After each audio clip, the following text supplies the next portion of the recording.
Episodio 3. ¿Vivimos eternamente? ¿Qué sigue después de nuestra muerte? ¿Qué pasa con los espíritus que deciden volver al plano terrenal?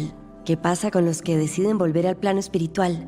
Candy nos cuenta sus experiencias con espíritus que se han ido y espíritus que han decidido regresar. Desde que nacemos tenemos una sola certeza, y es que algún día no sabemos cuándo, cómo ni dónde vamos a morir. Pero, ¿y si la muerte es una idea que solo existe en nuestra mente? Bienvenidos a Vivir Eternamente, un podcast sobre la muerte, con Candy Delgado y Catalina Plata.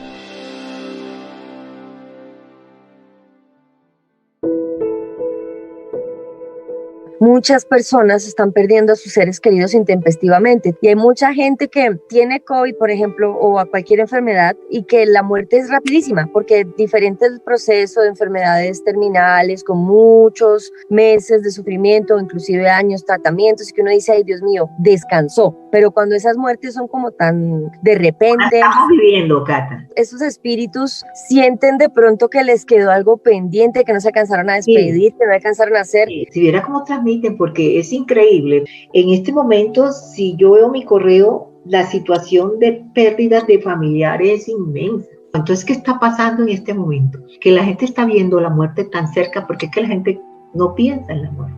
Eso es lo más lejano que tiene una persona. Piensa, por ejemplo, que llegó la muerte y se acabó todo. Esta vida que estoy viviendo yo sí es una sola, pero de seguro, si así lo decido, cuando parta voy a regresar a un nuevo cuerpo y tendré que escribir una nueva historia en mi espíritu, un aprendizaje nuevo, o de pronto uno puede empeorar. Entonces, en este caso, la gente está llena de rencor. ¿Por qué a mi mamá y a mi papá? ¿Por qué le dio COVID? ¿Por qué Dios permitió esto? Eso es clave. ¿Por qué Dios permite que se me muera toda mi familia? Cata, es que ese es el gran problema que tiene el ser humano. El ser humano, cuando pasa algo malo, siempre busca culpables. Ahora, hay un accidente, van en un bus y mueren un poco de personas y resulta que el conductor llevaba tragos. ¿Decisión de Dios? Sí, no, una mala decisión del conductor. Una responsabilidad del conductor, ¿verdad? Claro. Y todo tiene una explicación y siempre son decisiones de la persona. Todo lo que nos pasa es porque nosotros lo hacemos. Es que, como les digo yo, Dios nos puso en la tierra y nos dio la libertad de hacer, decidir. Ahí entra otra pregunta que siempre me he hecho y qué chévere que puedas contestármela, porque tú me has contado de personas que sueñan con su muerte. Lo más difícil de una interpretación de un sueño para mí es, por ejemplo, cuando alguien me habla de un sueño muy lindo y le tengo que decir, tu mamá se va. Y la gente diría, pero ¿cómo puedes hacer eso? Y es porque es que si Dios está diciendo que ella va a regresar ya al plano espiritual, tienen que estar preparados porque tu mami, su espíritu ha decidido que se va, y le digo así, en cualquier momento. Las personas, si él le está advirtiendo, es para que puedan demostrarle cuánto la quieren, estén pendientes de ellas, que puedan pasar un tiempo con ellas. Mi obligación con este don es decir lo que veo, así no me guste, así no le vaya a gustar a la persona, así consideren que es o mentira o es doloroso, lo que sea, pero yo tengo que decir lo que estoy viendo. Tú dijiste ahorita algo clave, el espíritu decidió que se quiere ir, uno decide me quiero morir, no es voluntad de... No, vamos a explicar, y esto yo creo que así lo van a entender. Resulta que la gente dice, me morí, mi espíritu abandona el cuerpo. ¿Qué pasa después de eso? ¿Qué es lo que he visto? Que el espíritu comienza, lo que les expliqué, abandonó el cuerpo, comienzo a mirar todo, pero ya no tengo cuerpo, y pues trataré, me imagino, de acercarme a mis hijos, de hablarles, porque hasta que me dé cuenta que no tengo cuerpo, cuando me doy cuenta que no tengo cuerpo, lo primero que hace el espíritu es ¿dónde estoy? Que es cuando uno llega al plano espiritual. Cuando la gente habla de cielo, tierra, infierno, es un lugar y es un estado en realidad. Eso sí es una realidad, es sentirse uno con sufrimiento o sentirse uno feliz o estar cerca de la luz, que es como llamo a Dios. Pues Dios es luz por eso, estar cerca de Él. Entonces, ¿qué pasa? Que llego y estoy en un sitio claro, no estoy sufriendo, pero es como si yo dijera, aquí no pasa nada. Puedo quedarme aquí eternamente, en este estado que estoy, no sufro, pero no es más. ¿Cómo me gustaría estar como acerca de esa luz? Uno siempre ve al fondo algo resplandeciente y yo quiero estar allá, yo quiero estar cerca de Dios, es lo que diría el espíritu, ¿no? Entonces, ¿qué pasa? que yo no puedo llegar hasta donde está esa luz tan cerca, porque yo no hice méritos. Diría alguien, el puntaje que hice en la tierra, en esa vida, no me alcanzó, sino para llegar ahí. Entonces hagamos de cuenta de que yo estoy en Bogotá, pero Dios está en la Patagonia. Pero bueno, yo estoy en Bogotá, hace frío, está bien, yo me siento, no sé, pero está en la Patagonia, yo quiero llegar a la Patagonia. Para eso es cuando llega la decisión. Yo tengo que regresar a la tierra, porque ¿cómo voy a hacer puntaje aquí? Eso es estar en el limbo, no decido nada. No estoy cerca de Dios, no estoy en el infierno, estoy aquí esperando a ver qué decide mi espíritu. Entonces no crean que eso es fácil decir, bueno, ahora regreso, me voy otra vez y voy a ver qué es lo que hago, porque yo tengo que estar en la Patagonia. Pero resulta que yo puedo regresar y en vez de mejorar, puedo empeorar. Entonces, para eso te voy a explicar algo. Bueno, decide uno regresar a un nuevo cuerpo. Y aunque ustedes no crean, el espíritu le da temor enfrentar la vida en lo que llamaríamos, ¿qué? La tierra, ¿no? Enfrentar acá en el plano físico una vida. Entonces, ¿qué pasa? Cuando un espíritu decide, le dice a Dios, pues sí, quiero regresar a la tierra, yo quiero hacer puntaje para poder estar cerca de ti. Regresa a la tierra. Llega un nuevo cuerpo, nace un bebé. Mira las diferentes etapas, porque la gente dice, pero ¿por qué muere un bebé? ¿Por qué muere un niño de 5 años? ¿Por qué muere un jovencito? Porque generalmente pensamos que tenemos que morir y de viejos, porque a eso aspiramos todos.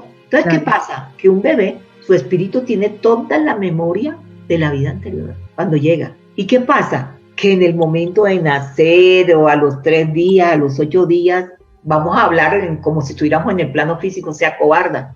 Dice, se arrepiente. Exacto, no, se acobarda y yo no voy a vivir eso. No, lo que me espera, porque si tú vas a hacer mérito, seguro que no te la van a poner fácil. Vas a tener que superar más dificultades que la anterior, si no estás haciendo nada. Ese bebé puede decidir, yo mejor me regreso. Y no creció, y es un dolor muy grande de una madre. Y me dicen, bueno, pero Candy, ¿por qué sabe eso? Porque me ha tocado tratar madres que han perdido bebé y que el bebé les habla en sueños. ¿Ustedes saben lo que es la maravilla de que el bebé le hable y le diga, por ejemplo, bueno, yo nací, me ibas a poner Juan Carlos, pero todavía estoy aquí, soy un ángel, yo voy a volver a tu vida? Es una cosa maravillosa, ustedes no tienen ni idea. Inclusive cuando se practican el aborto, ellos también se presentan. Entonces estoy hablando, miren, de un bebé, uno no nacido y uno que también nació, pero decidió que todavía no es el momento. Entonces por eso estaba explicando cómo hacen los espíritus, cuándo regresa uno, por qué quiere regresar. Entonces me dirán, bueno, y guía, ¿por qué sabe? ¿Qué le pasó? Entonces ahí vamos a hablar de lo que nunca se ha dicho en ningún programa de televisión. ¿Quién soy yo? Candy Delgado, sí, la señora que ahora conocemos, ¿no? ¿Y quién era antes? Cuando me di cuenta que yo era mi abuela, pues eso es impresionante, eso no se lo cree uno. Y uno dice, pero ¿cómo hago yo para que me creyeran? Yo pues tuve que hablar con una de mis hermanas y preguntarle cosas de mi abuela. Por ejemplo, yo le decía, mi abuela tenía un vestido azul, así, asado. Mi abuela era supremamente mal geniada y yo tengo un buen carácter. Lo que pasa es que en esta vida me ha tocado domesticarlo, porque brava sí soy, ¿para qué? No les miento. Y a mi mamá me daba miedo preguntarle, porque mi mamá se me asustaba, además con los antecedentes de las cosas que decía. Pero hubo algo que era muy peculiar. Yo soy de la penúltima de las hermanas en mujeres, y mi mamá se convirtió como si fuera mi hija. Mi mamá no hacía nada que no me consultara. Mi mamá estaba pendiente para llamar y ella siempre me decía, niña. Es más, me dijo tantas veces niña que mi hijo mayor no me dice mamá, él me dice niña. Y cuando mi mamá enfermó, que estuvo 2 veces pues en una clínica, que estuvo en cuidados intensivos, pues yo viajaba de Bogotá y me quedaba con ella y pues gracias a que la gente conocía a Candy, me permitían quedarme en cuidados intensivos tomándole las manos. Siempre me dejaban ahí, yo pasaba toda la noche con ella. Cuando recuperó el conocimiento, yo esa mañana me fui temprano a bañarme, a cambiarme, iba a la casa, allá en Barranquilla, a la casa de mis hermanos, dormía un rato antes de volver a estar con ella. Y lo primero que recorrió el conocimiento y lo primero que le dijo a mis hermanos es, mi mamá estuvo todo el tiempo aquí conmigo, me tomaba las manos y a ella no la pudo convencer nadie, ni nadie le quiso decir que la que estaba todas las noches ahí era yo, no mi abuela, ¿no? Entonces yo fue cuando entendí, yo dije, bueno, claro, mi mamá siente todo como si yo fuera su mamá. Y es por eso, y hasta el último momento, el último de su día, siempre me pedía, por ejemplo, que cuidara a mis hermanos. Y así ha sido, yo me he tenido que convertir en mi mamá ahora, porque estoy pendiente de cada situación de ellos. Pero saber y confirmar que era mi abuela otra vez, una abuela con más educación, una abuela que tenía el don, porque alguien me dice, ¿tus hijos tienen el don? No. Algunos de la familia, somos 10 hermanos. Yo entendí que el don, cada vez que venga el espíritu, viene con él. ¿Tu abuela podía interpretar sueños? Yo siento que sí. Mi mamá decía que mi abuela parecía que supiera cuando le mentían, entonces claro, mi abuela no fue muy abierta con el don. Entonces, mira, estamos hablando de espíritu. Entonces tú me dices, bueno, si tú llegas a un sitio, ¿qué pasa? Les pongo un ejemplo, y esto es una cosa real que pasó. Estaba en Estocolmo y entré a un sitio donde había un barco que habían sacado del fondo del mar. Yo estuve viendo la historia, no sé qué, y de pronto sentí, yo dije, en este barco había una mujer, porque sentí la energía de una mujer. Es más, estábamos hablando de la península escandinava, que se supone son los vikingos altos, acuerpados, y decía, era una mujer como de mi estatura, rubiecita, platinada, pero bajita. Yo me considero, mido unos 60, pero me considero muy bajita. Y empecé a verificar, además en esa época yo decía, pero que en esa época no es a montar una mujer en un barco, porque precisamente decía que podía ocasionar una tragedia.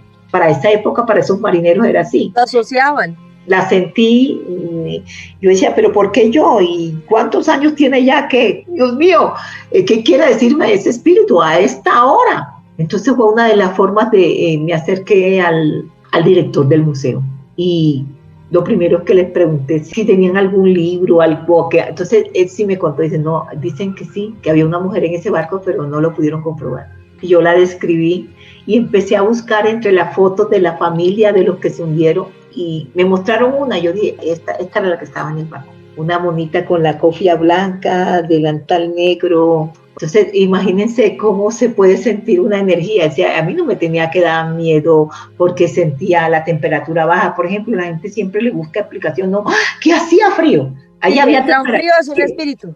Había temperatura baja porque es la única forma que conserva en el museo el barco. Pero la gente siempre está que la temperatura baja, que el escalofrío, no. Que la gente se impresione porque uno lo siente. No siente, por ejemplo, que haya una energía. A mí no me puede decir, Cata, ¿tú has sentido una energía? ¿Cómo me la estás describiendo? No. No, pero tú, por ejemplo, has sentido que crees que hay alguien ahí y tú no estás viendo. Me pasa que yo vivo sola y estoy de pronto en el computador y vuelto a mirar como si, pero pues no, yo no veo nada. Cata, solo cuando tratan como de mostrarse, de materializarse un poco, no todas pueden conseguir eso. Porque estoy pensando, mi Candy, en las casas embrujadas, que son como los clásicos, cliché. Eso es mentira. Que tumban cosas, que rayan cosas, que prenden y apagan luces, que empujan cosas, que se oyen gritos. Eso es mentira. Los que dicen que vamos a entrar a una casa a medianoche o al cementerio a buscar los espíritus, lo que les acabo de explicar, ellos no están ahí. Los espíritus, si tienen la oportunidad, tratan de estar en el entorno familiar, y no para asustar a nadie ni para que nadie tenga miedo, sino para poder transmitir muchas cosas que no fueron capaces. Cuando no son capaces de materializarse, ellos aparecen en los sueños. Tan es así que, por ejemplo, alguien me escribe y me dice, mi papá murió hace 20 años, se me apareció en sueños y me dijo que cómo estaba Nicolás. Y Nicolás es mi hijo de 15 años, él no lo conoció. Yo dije, no lo conoció acá en la tierra, no lo conoció acá en el plano físico, pero en el otro plano, fíjate que te pregunta como él y te habla de las cosas de él normal. ¿Por qué? Porque lo está viendo todo. El espíritu sigue hasta que regresa nuevamente a la tierra. Mientras nosotros miremos que un espíritu hace daño, da terror, ocasiona pánico por las películas, por la serie, no vamos a aceptar que nuestros seres queridos, después que parten o después que han muerto, como dice la gente, está ahí su espíritu que es eterno hasta que decidan volver al grupo familiar. ¿Cómo así? Mira, pero ¿cómo así? Espérate, explícame eso. O sea, ¿uno siempre reencarna en la familia? Siempre vuelve al grupo familiar. Es una cosa increíble, ¿verdad? Mira, es tan fácil como de que alguien dice, mi papá murió, y ven, nace el nieto, el bisnieto, y todo el mundo comienza a decir, oye, ¿tú no te das cuenta cómo se parece el niño a su bisabuelo? Es que camina igual y tiene el carácter, pero nadie se le ocurre, ¿será que el bisabuelo regresó? A nadie. Solo dicen que es supremamente parecido. Y eso pasa con muchos nietos. Y la gente no distingue eso. Porque ver un poquito más allá de lo que no es natural, la gente dice, mejor no creo. Eso es mentira. Nos cuesta trabajo entenderlo. Fíjate, por eso estamos hablando de vivir eternamente. Porque lo único que muere es nuestro cuerpo.